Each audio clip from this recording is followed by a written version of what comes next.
Good morning and welcome to KidNuz. I'm Tori. Today is Tuesday, December 7th, 2021. And we begin with a big ceremony happening in Hawaii today, remembering the attack on the Pearl Harbor Naval Base 80 years ago. The sudden strike by Japanese fighter planes propelled the U.S. into World War II, and then President Franklin Delano Roosevelt called it a date which will live in infamy.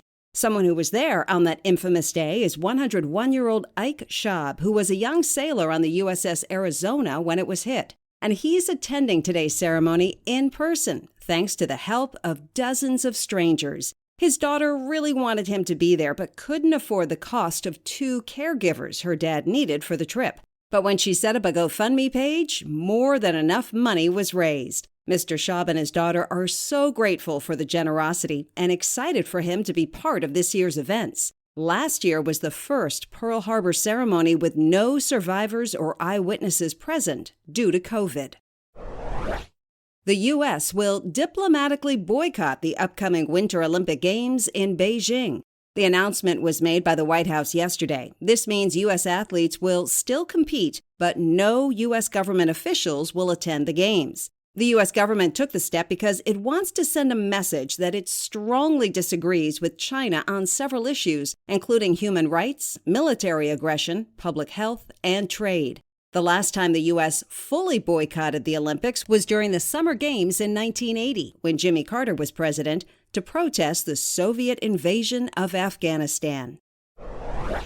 Engineers wanting to improve the capability of drones found inspiration from birds, specifically the claws of a peregrine falcon, to help the flying machines land and balance on various small surfaces. This ability will help conserve a drone's energy, so they don't have to just hover in the air all the time. But the team of engineers from Stanford University in California said it took a lot of work to get the right model of robotic graspers.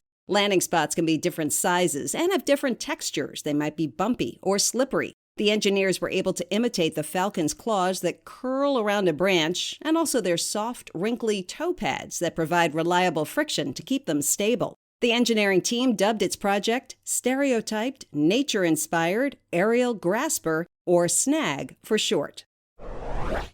Kellogg's is stepping it up a notch when it comes to recycling for its breakfast cereals. The outer cardboard part of cereal boxes is already easy to recycle, but the inner plastic lining is more of a problem. In the U.S., the plastic liner usually needs to be dropped off at a grocery store with other plastic bags, while in the U.K., it can't be recycled at all. So starting next month, the company will experiment with a paper liner for its cereals, which will only be sold at a small number of grocery stores in England. Kellogg says the results of the trial will help them decide their future packaging plans, with the goal to have 100% reusable, recyclable, or compostable packaging by the year 2025.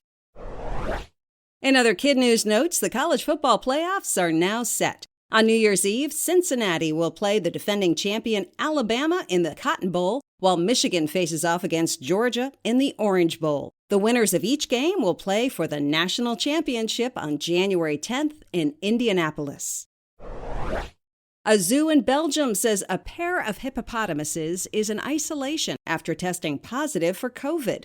It's unclear how the 2 caught the virus, but it's believed they are the first of their species to be diagnosed. The hippos are said to be doing well with no serious symptoms, apart from some very runny noses.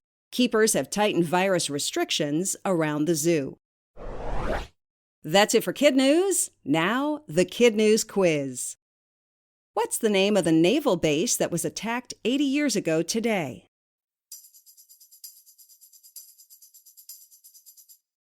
Pearl Harbor.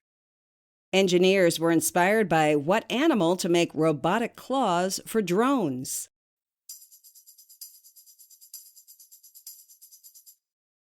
The peregrine falcon. When was the last time the U.S. fully boycotted the Olympics?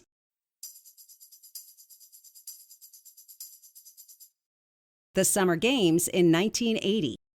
Why are 2 hippos in isolation at a zoo in Belgium?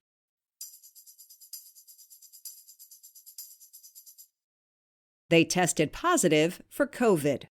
In our Kid News Kicker, if it seems like this year has flown by, imagine what it's like on a newly discovered planet outside our solar system.